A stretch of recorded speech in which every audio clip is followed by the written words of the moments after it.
عزت نفس کے اصولوں میں سے ایک اصول یہ بھی ہے کہ جو آپ پر سختی کرے آپ اس پر رحم نہ کریں، جو آپ کی بےزتی کرے آپ اس کو وہ مقام نہ دیں جو کسی عزت والے کو دیا جاتا ہے،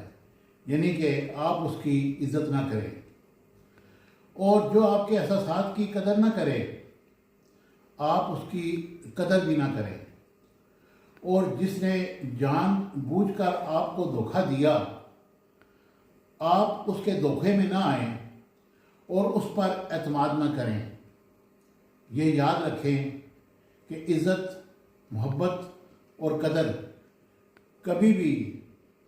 ملتی نہیں، لی جاتی ہیں اپنے اصولوں سے، اپنے انا سے،